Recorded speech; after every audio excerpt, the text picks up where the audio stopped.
Thank you, Coach. Wow, what a nice-looking group this is. What a beautiful group of people.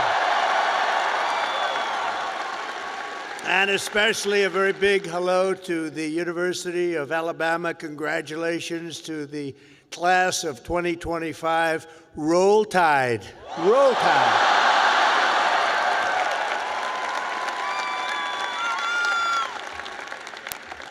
There are things that happen in life that are very important, and you always remember where you were when they happened. As a student at Alabama, you'll always remember where you were when your head coach, Nick Saban, retired. Remember that? Because he's done such a fantastic job. The last time I was here, and that's true with Nick, what a great coach. Let's bring him back. No, you have a good coach right now, though. You have a good coach right now. He was great. But the last time I was here, the Crimson Tide beat the Georgia Bulldogs 41 to 34. I was here, I got to watch it. That was some game. Today it's my pleasure to return to this campus as the first president ever to deliver the keynote commencement address to this truly great American university. It's a great school. And there's nowhere I'd rather be than right here in Tuscaloosa, Alabama, Titletown, USA. That's what it's become. And I love this place. Maybe it's because I won Alabama by 45 points. Could that be the reason? 45? You know, the way they say, the polls have closed in Alabama. Trump has won Alabama immediately. It was very quick. It was very, very quick and nasty. That's what we like. They put all 7 of your commencement ceremonies, I don't know if you know this, but they put them all together first time ever, so I better do well, or I'm in big trouble. But I want to thank President Bell for his 10 years of distinguished service, highly respected gentleman, but 10 years of service to this great university, overseeing the education of 100,000 proud Alabama graduates. That's something to have on your record. I also want to thank Alabama Governor Kay Ivey, who's here with us, and she's a fantastic. Where is she? Where is she? She's around here someplace. She's here. I just took a picture. I said, you're doing a great job, along with the very wonderful man, a friend of mine, Senator Tommy Tuberville. Where's Tommy? Tommy's great. When he wanted to run for the Senate, I said, well, you beat Alabama 6 times in a row. How can you run for the Senate? He said, well, I just look at him and I say, well, I was responsible for them getting Nick Saban. I said, that's a good reason. And he won, very easily he won, but I'll never forget that. Thanks also to a wonderful person, Representative Lisa McClain, a great person, great, highly respected. Gary Palmer, Robert Adderholt, Dale Strong, Ronnie Jackson, Ralph Norman, along with Lieutenant Governor Will Ainsworth, Alabama Attorney General Steve Marshall, Alabama Secretary of State Wes Allen, great people, Alabama Senate President Pro Tem Garland Gudger, Chancellor Sid Trant, and members of the University of Alabama Board of Trustees. But most importantly, and they would agree with this, let's give a big round of applause to your incredible parents, grandparents, and family members.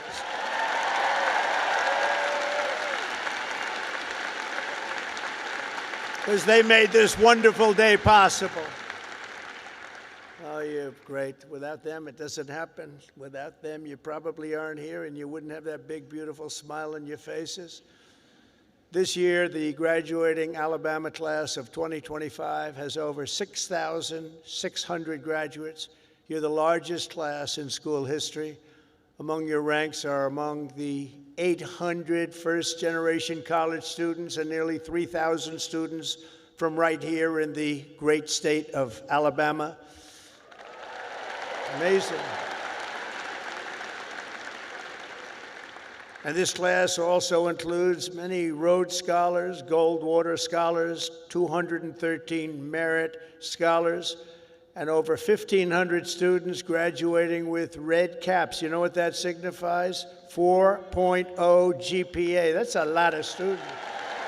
That's a lot of students.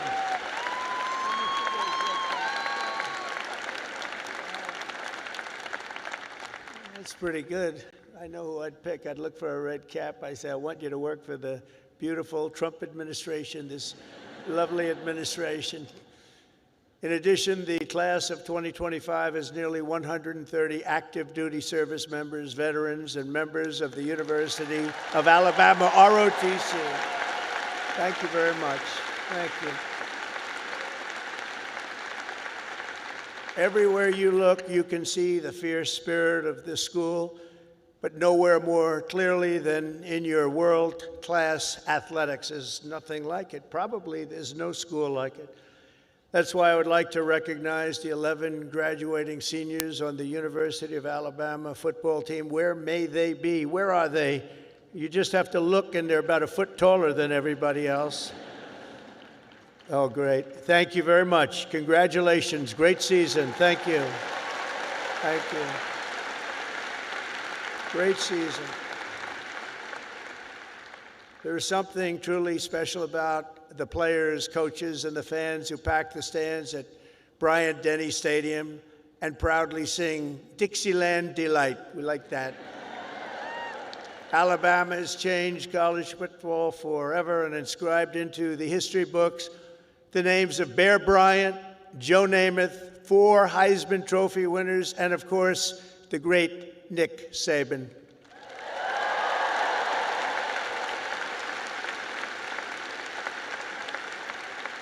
This place is truly where legends are made. It really is. It's a special place. When your president called, we talked about it. It took me about 2 seconds to say, I'll go. I wasn't looking to do it, and we are busy. You know, we're winning a lot of battles right now. We love winning, don't we? Love winning. We're winning a lot of battles. But I wanted to do this. For the University of Alabama, good isn't good enough, tough isn't tough enough, and great isn't great enough. The Crimson Tide does not rest, does not quit, and does not stop winning until it's all time. You know, it's all time. You're always winning, and you're going to keep winning. That's why the University of Alabama football team has won more games in the last decade than any college football team in America. That's not bad.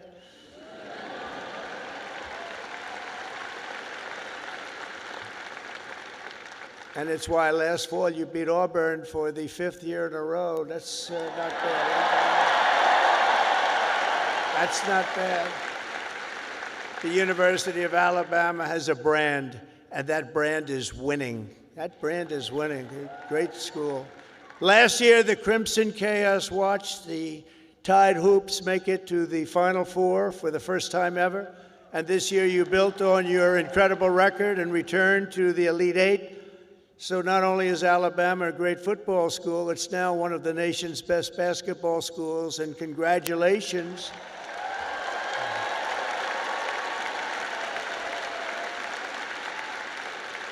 And I love sports, and I think I should have come here. I think I should have come here. Congratulations as well to the women's track and field team for winning 2 SEC titles this year. That's something. As long as I'm president, we will always protect women's sports. Men will not play in women's sports.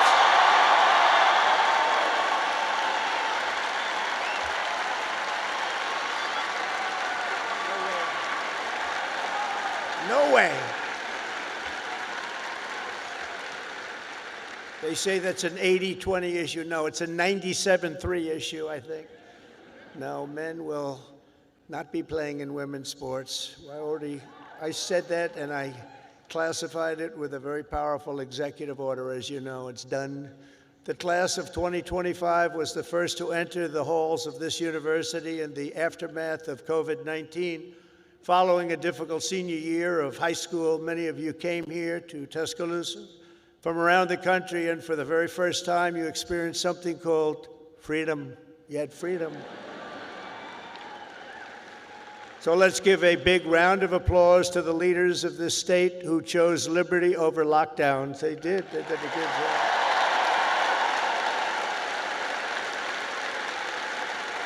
Did a good job.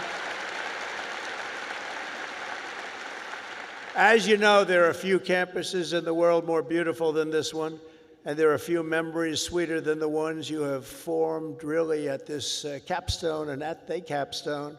You'll miss the beautiful sounds of Denny chimes, the excitement of lining the Walk of Champions, the Saturday tailgates at the Quad.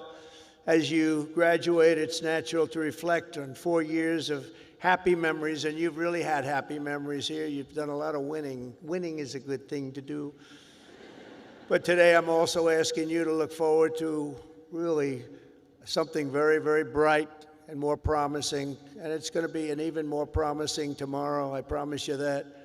You're the first graduating class of the golden age of America. We're in the golden age. You watch. It's the golden age.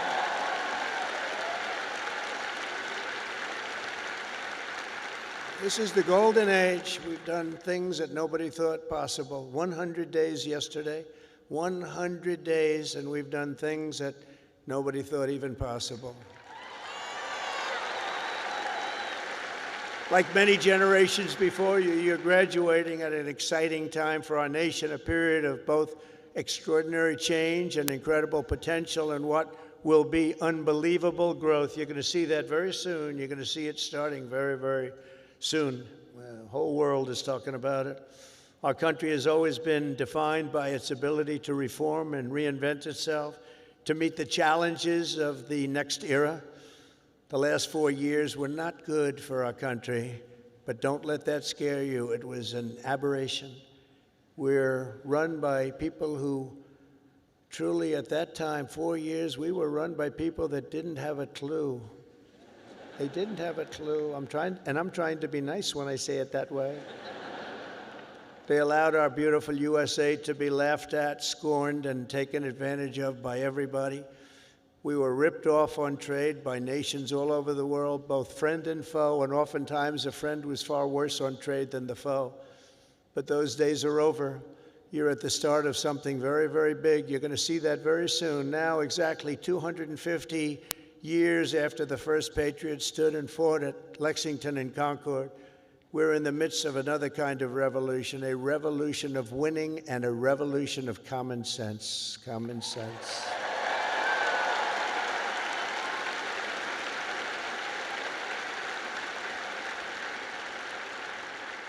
Everywhere you look, broken systems, corrupt institutions, and tired dogmas are being swept away by the tide of history.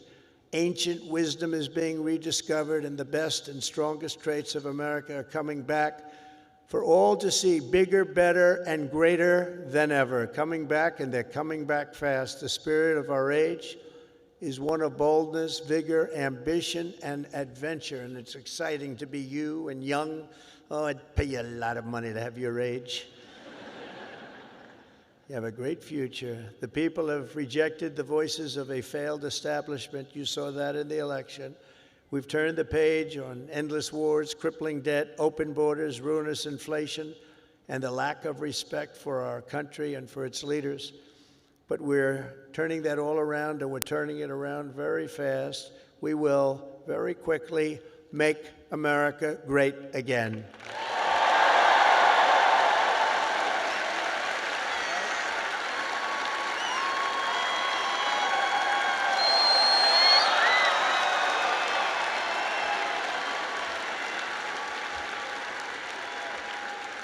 This week, we're celebrating the most successful first 100 days of any presidential administration in the history of our country, and we've been given a lot of credit for that, but 100 days does not a full term make. But we're going to do even better as we move along. In a matter of weeks, we've achieved the lowest number of illegal border crossings ever recorded.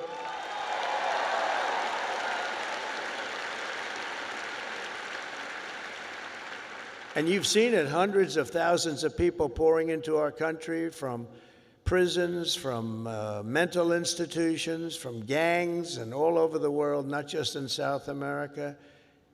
You'd see hundreds of thousands of people pour across in one day.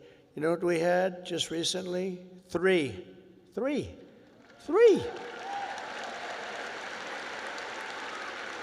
And we slashed the number of illegal aliens released into the United States by 99.999%. And you know, if that number's wrong, the fake news, which is all over the place today, is going to be correcting me before I get to the next sentence. Now, 99.999%, how about that? Nobody thought that was possible. They said you needed legislation. No, you just needed a new president. That's what you needed.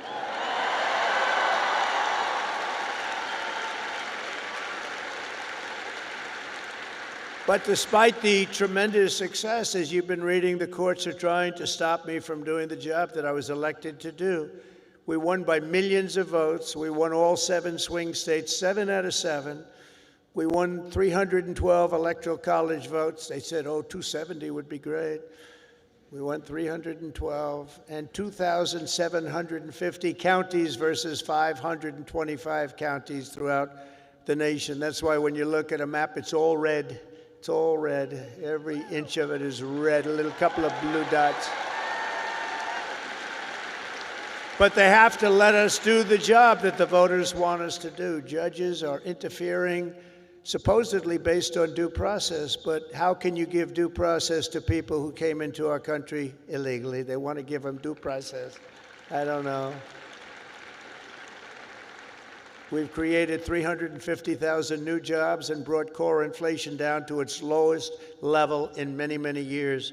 Energy is down. Look at your cost of energy, way down. Groceries are down.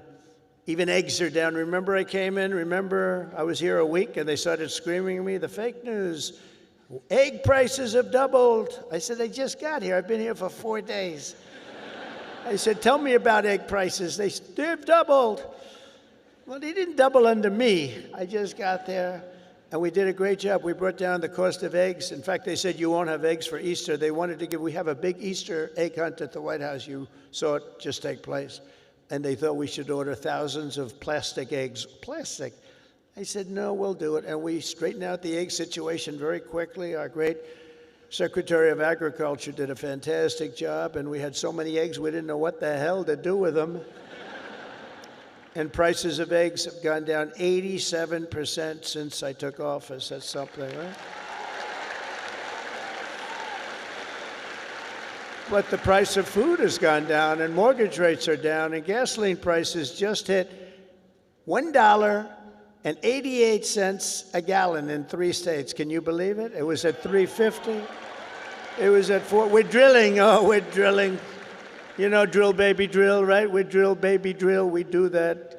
We got it down. We have it going good. And, you know, when energy drops that much, you don't have much inflation. It's hard to have inflation.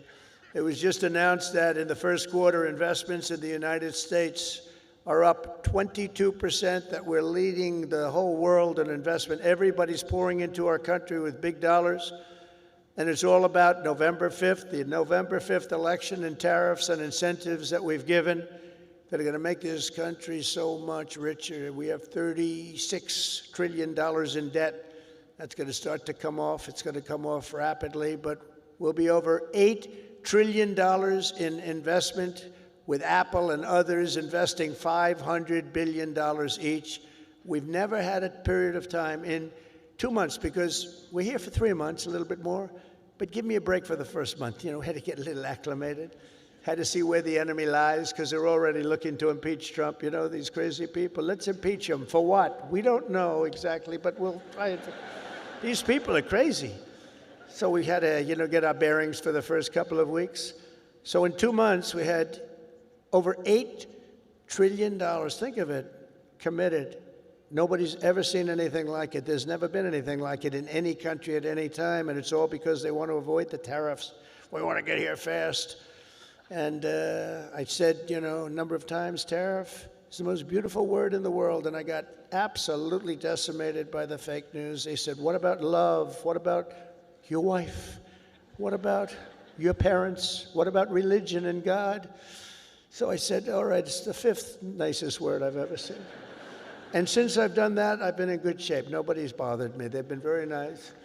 So it's the fifth most beautiful word I've ever heard, but it's making us very rich, and you'll be seeing the results pretty soon, sooner than most people think, because that's what other countries have been doing to us, just so you understand. They were tariffing the hell out of us. We couldn't sell cars in Europe. We couldn't sell cars in China. We couldn't sell cars in Japan or anywhere else. We couldn't do anything. And all we're doing is we're doing it to them, but we're doing it much better. And the U.S. military is suddenly seeing its best recruiting numbers ever. We've never had numbers like that.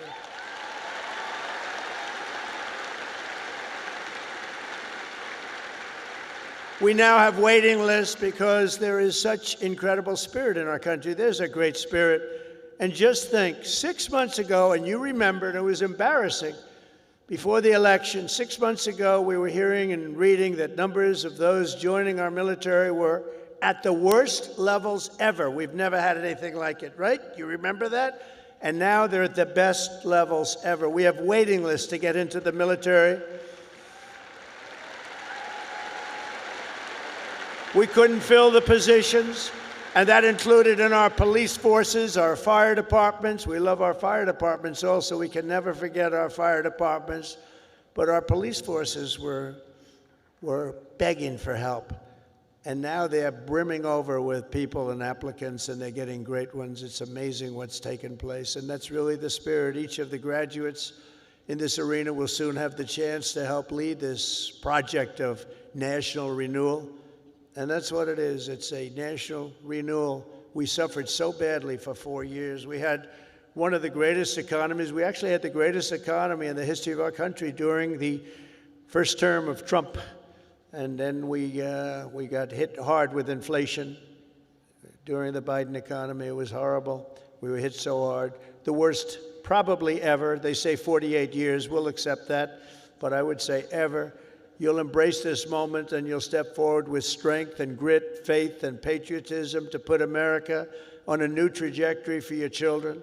And then you'll take your place among the greatest generations in the history of our country. I think you have a chance to be the greatest generation in the history of our country because we're turning it around, and you happen to be available. You're available.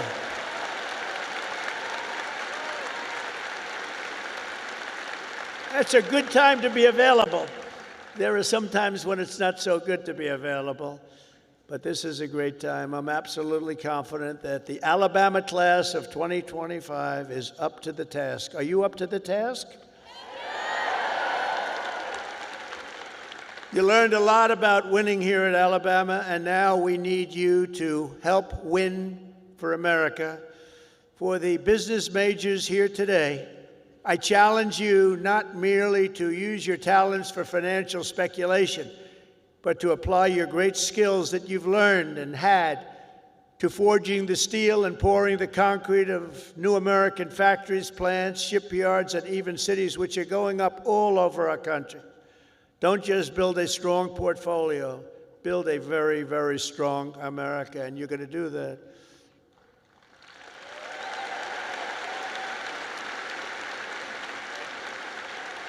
To the engineers, brilliant you are, technicians, scientists, and math majors, we need your Alabama spirit and competition to keep our country at the forefront of every single domain. America should have the world's tallest buildings, design the fastest airplanes, build the greatest cars, do everything the absolute best, better than any other nation in the world, and you can do it.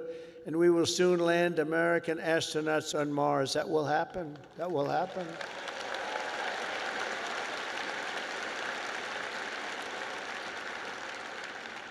In every field you have studied, there are problems to be solved and breakthroughs to be made. To the journalism majors, of which I've had a lot of problems with. So I must be honest. I'm not sure I like them. No, I do. But you're really leading a very thing because we need a great and free press. We need a brilliant press. They're like a watchkeeper. They're very important, and you can go out and take it down a new track, help save the country. So important. Your task is so important, and it's to build a media that Americans can trust. And remember, the people of this country, they know the truth when they hear it. That's why the ratings, the approval numbers of the media are so low. We need those ratings to be 100%. We have to be able to trust our media. I say you have to have that. You need strong, strong borders, and you need really free, fair, clean elections. You need those things, but the media is a big part of it. In the world of health and medicine, there is an exciting new movement to get poisons out of our food supply, keep toxins out of our government.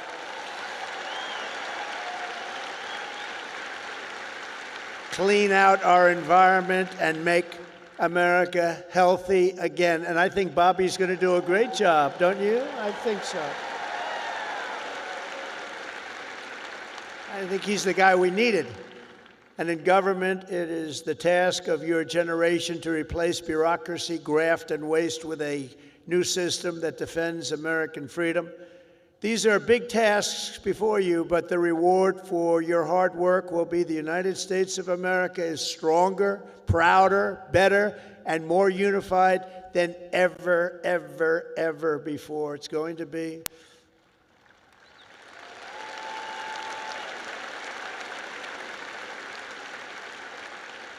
As you embark on this great adventure, let me share some of the biggest lessons I've learned from a lifetime spent building dreams and beating the odds. I beat a lot of odds, a lot of odds. A lot of people said, I don't know, but it worked out okay. Where are we? Oh, gee, I'm president. How did that happen?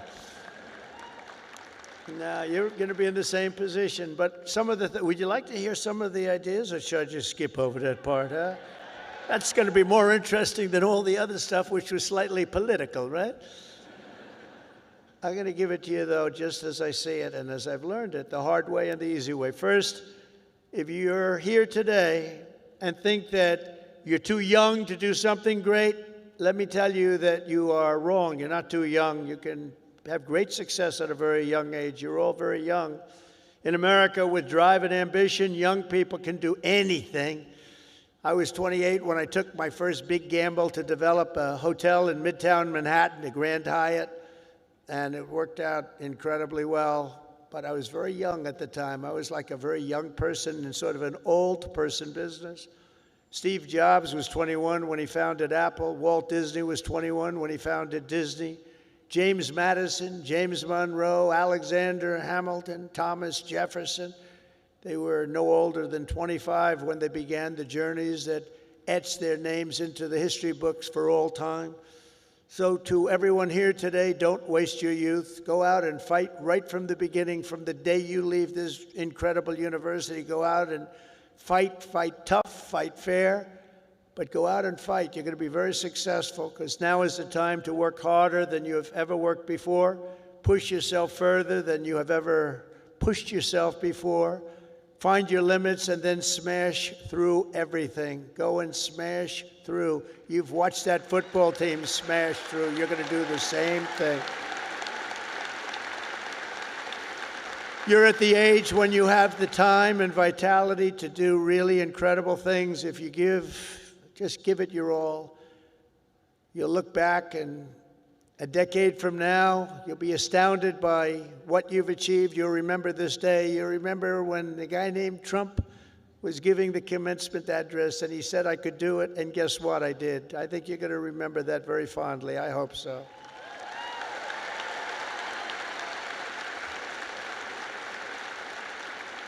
Second of all, and very importantly, you have to love what you do, okay? You have to. I rarely see somebody that's successful that doesn't love what he or she does. That's way you really like. Work isn't work. It's fun. I find it fun. I work all the time, and I find it fun. If I didn't find it fun, I wouldn't be successful, whether it was real estate or in show business. I had a lot of different careers, but I loved real estate so much, and I was very successful at real estate because I loved it. I learned a lot from my father because I watched him work. He worked he was a workaholic. He loved to work.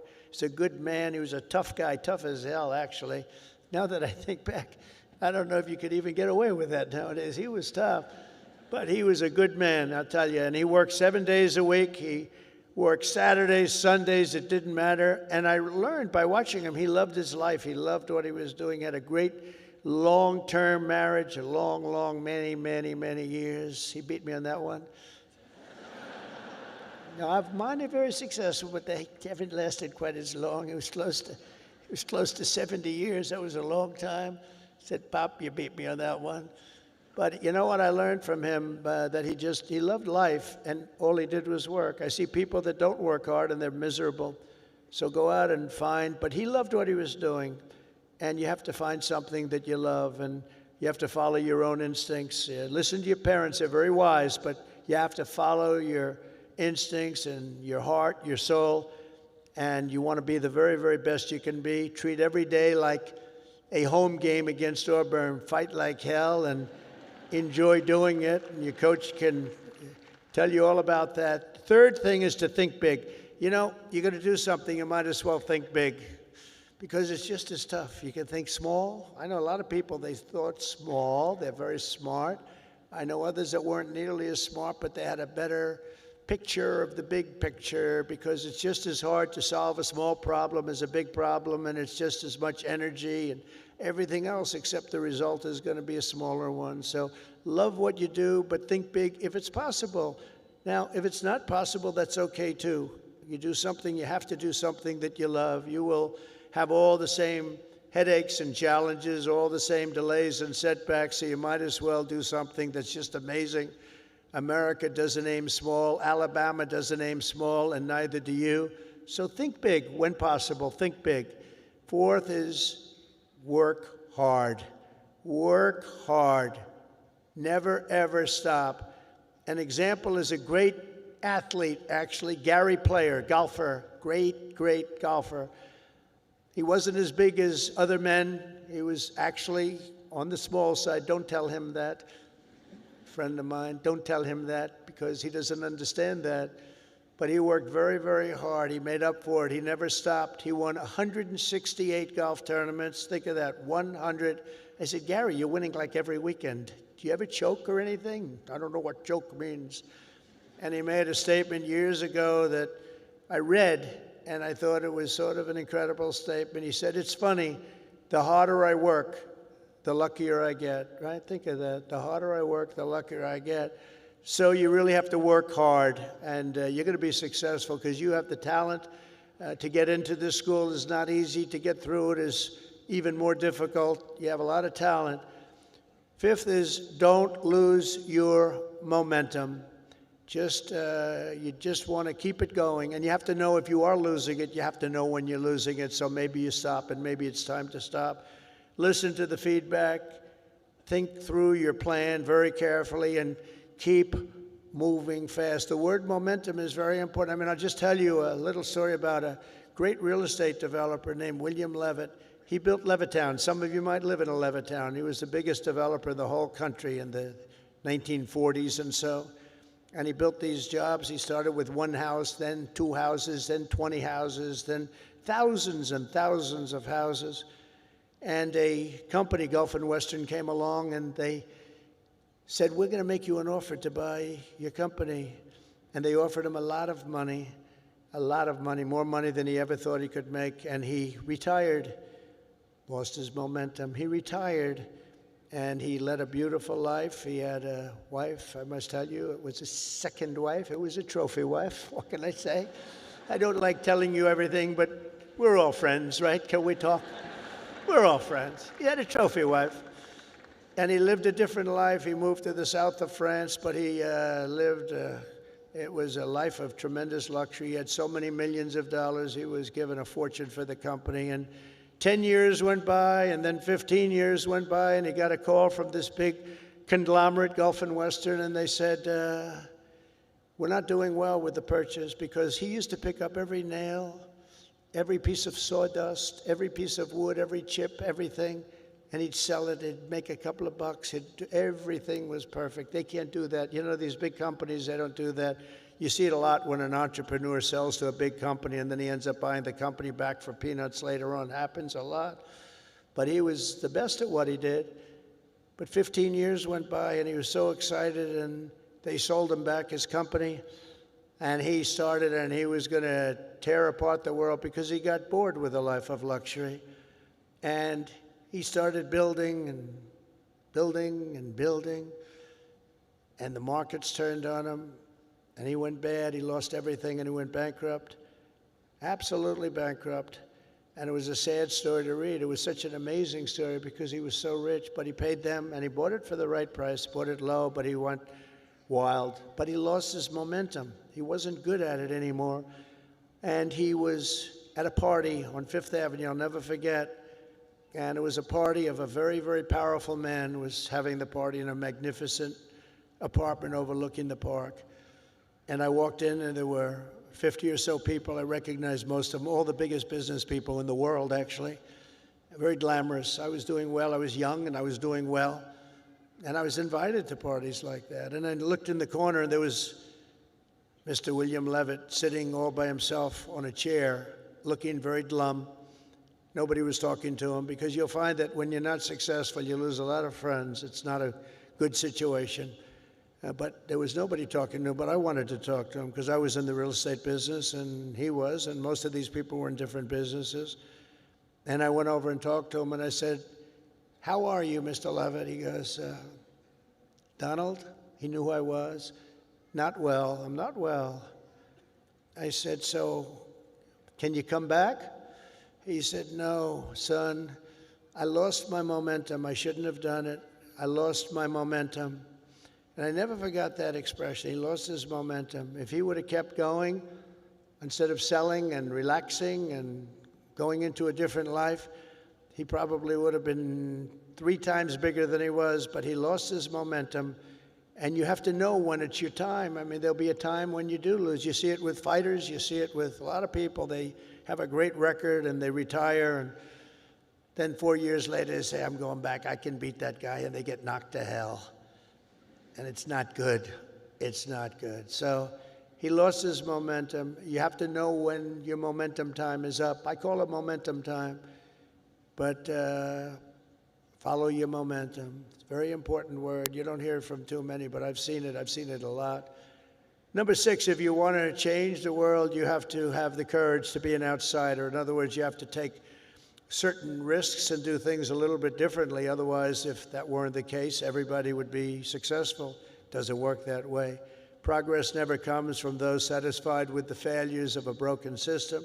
It comes from those who want to fix the broken system. And you'll make the bigger money, you'll make the more success by acting that way. The other way may be more secure, but if you want to go to the top, you're just never going to do it unless you break the system. Change is never easy, and the closer you get to success, the more ferociously those with a vested interest in the past will resist you. They want to resist. So I just say, trust me on that, because I know you really do. You have to break the system a little bit and follow your own instincts. But if your vision is right, nothing will hold you down. Nothing. You have to have the right vision.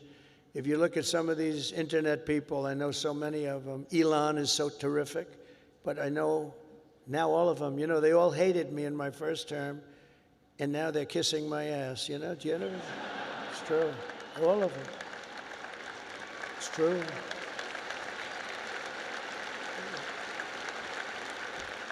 It's amazing. It's nicer this way. Now, in the first, they didn't know what happened because I won an election that, there was never a businessman that won a presidential election. Out of 100%, 8% were generals and 92% were politicians. Not even admirals, not even just generals. There were 8 generals: General Washington, General Grant, generals, General Eisenhower. But 8% were generals and 92% were politicians. And when I ran, everyone said, "Well, he can't win. He's a businessman. That's not going to work." And, but you have a natural instinct for things. I guess I had a natural instinct. I said to somebody, "Was I a better businessman or politician?" And they said, "Well, there are a lot of guys that made a lot of money, but there's only one guy that became president that was a businessman, so I guess you're a better politician." But I don't think of myself as a politician. I think of myself as a businessman, and I'm proud of that. And I've applied business instinct, and that's why I think you're seeing us doing so well.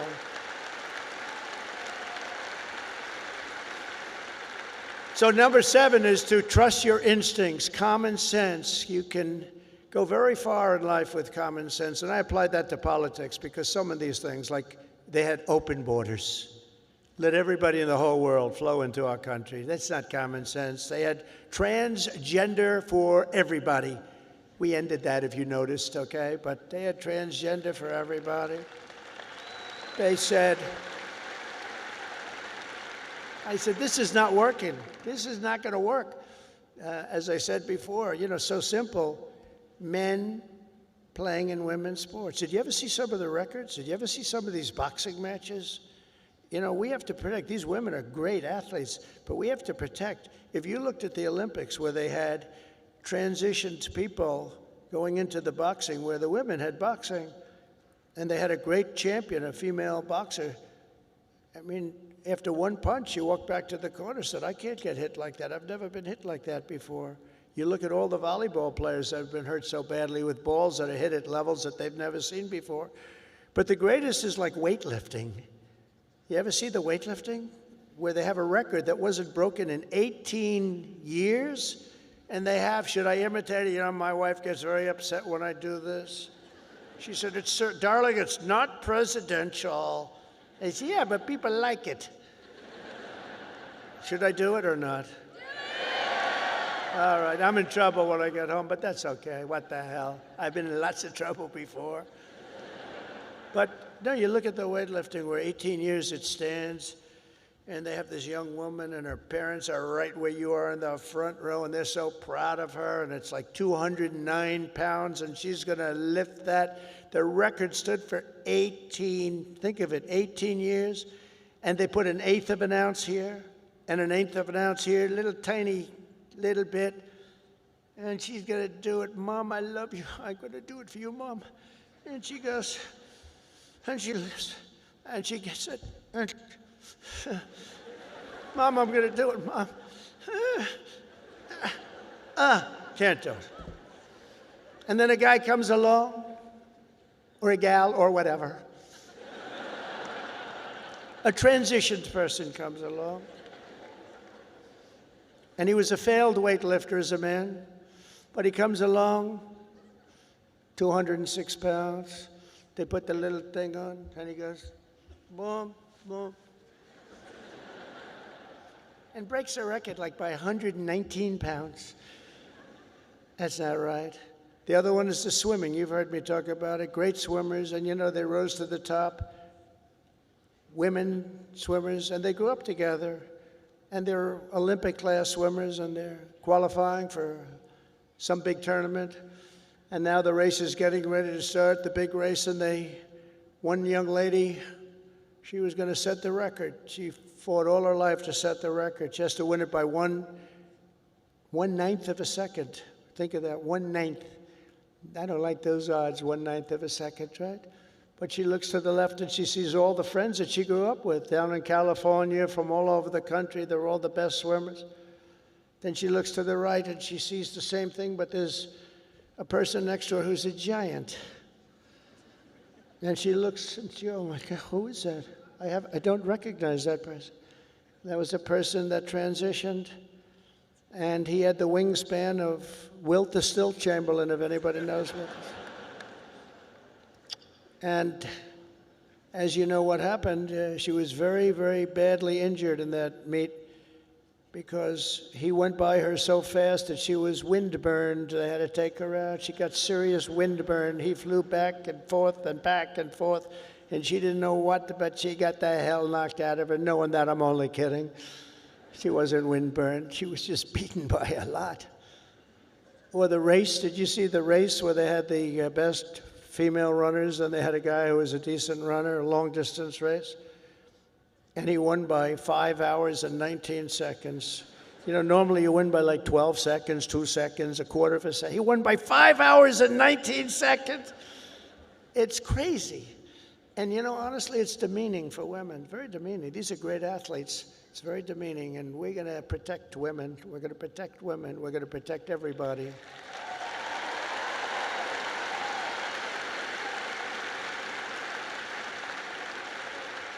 So now that I'm in trouble with my wife, I'm going to blame the University of Alabama for asking me to go through with that stuff. But it's pretty descriptive, isn't it, really? It helps when you know that borders are not races, speech is not violence, America is good, terrorists are bad, men can never become women, police are not criminals, and criminals are not victims. Eighth, everybody should believe. Thank you. Thank you very much. Everybody should believe in the American dream. It's real, it's there, and it's right before you. We're coming back to the American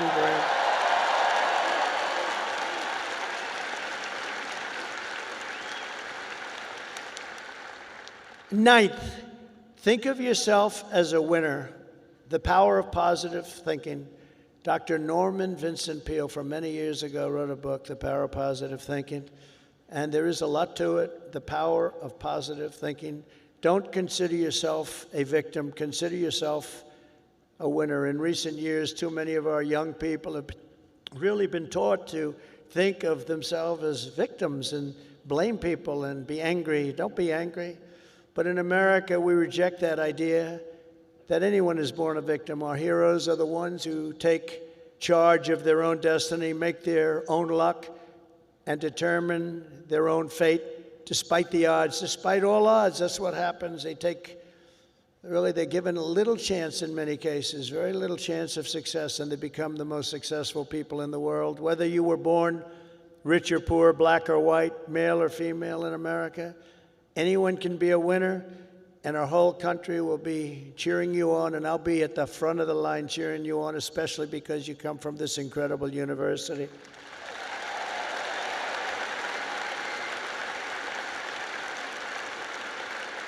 And next is to be an original. The old-time greats were people who had the confidence to be a little different. Teddy Roosevelt, Douglas MacArthur, George Patton, Amelia Earhart, Annie Oakley, Muhammad Ali, and so many others, far too many to name, lived their lives with pride, personality, and flair. God only created one of you. Remember that. God created one of you. You're all different. Some are close, but nobody is the same. You're one of a kind. So don't try to be someone else. Just be yourself. And finally, and most importantly, never, ever give up. Never give up.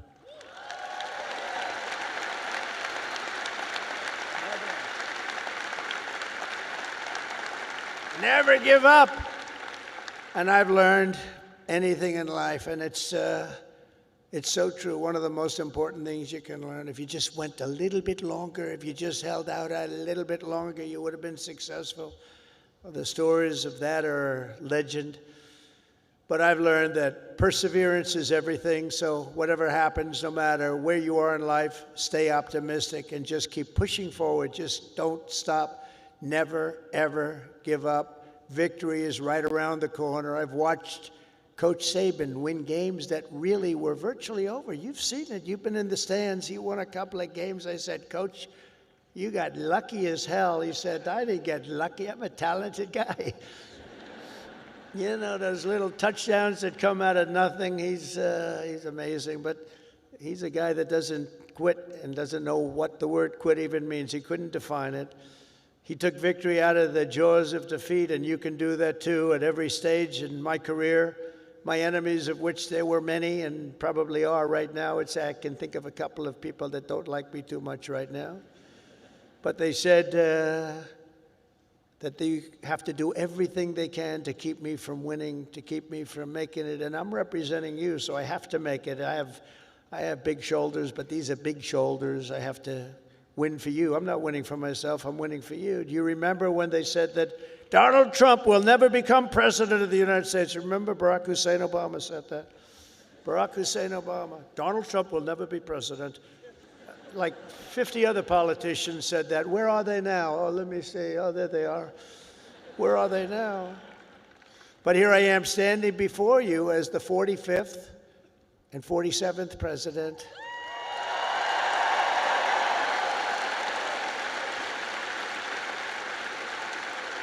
You heard that a lot. But against all odds, I did great in 2016. 2016, how great was that? And then I did much better in 2020. Sorry, the election was rigged. But it was a rigged election. And then in 2024, I made it too big to rig. I said, we got to do this again. We got to do this again. And we made it too big to rig. We made it. That was a great expression. I said, you got to go and vote. Even though I was leading big in the polls, I said, it doesn't matter. You got to make it too big to rig. And they did. They went out and they voted and voted and voted. And we won the whole thing. And it was so good. And it's such a great mandate for our country. That's the important thing. So never let anyone tell you that something is impossible. Ever, ever, ever. In America, the impossible is what we all do best. There is nothing you cannot do if you are willing to fight for it. You got to fight, fight, fight. Oh, I've heard that expression.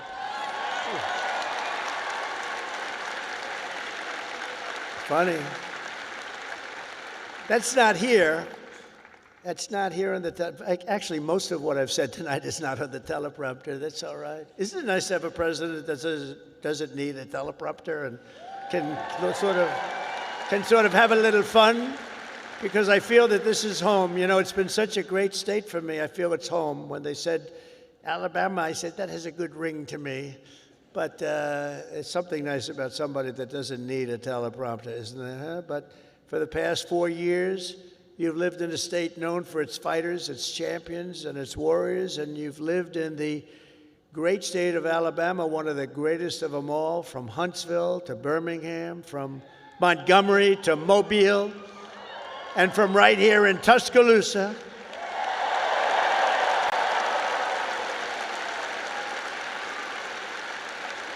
To the gleaming shores of the Gulf of America.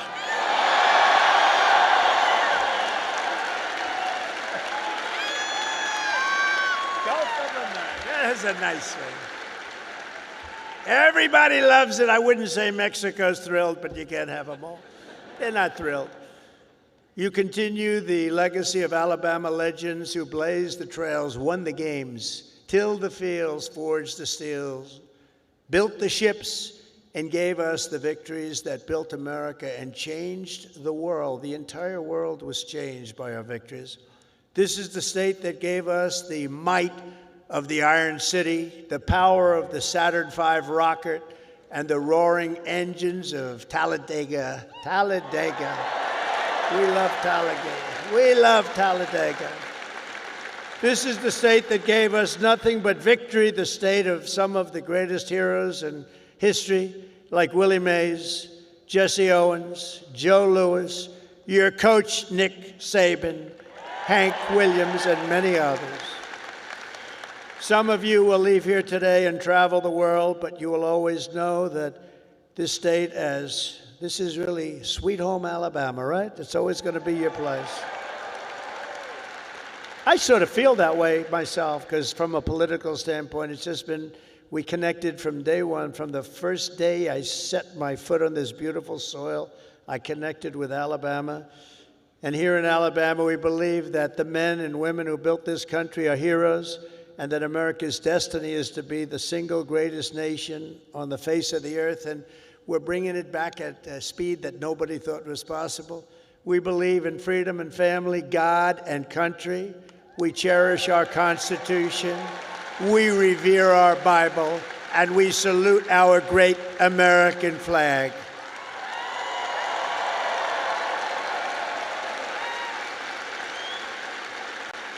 We honor our police, we respect our veterans, and we always stand for our one and only national anthem. We love our national anthem.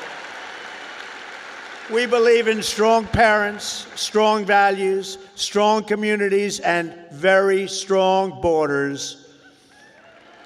And we believe that the United States military is the greatest force for peace and justice the world has ever known. We have a great military. We just had people that didn't know how to lead it. We believe the South is beautiful, Alabama is great, and America is our home. We believe in the SEC and the USA.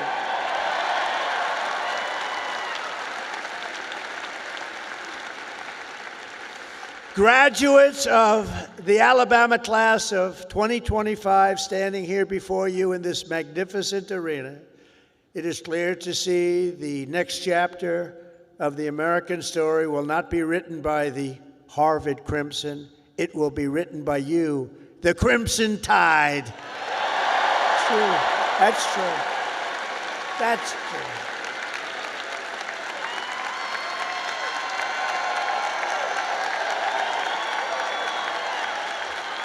That's true. I thought that was rather clever. If you look at what's going on, they get their $5 billion a year. That is not going to be so forthcoming. Now, wasn't that a clever one, though? Huh? Who would think of that? Because this is Alabama, and at Alabama, you fight, and you win. That's what you know how to do. Congratulations to you all. Congratulations to this great class of champions. God bless you, and God bless America. Thank you all very much. Thank you.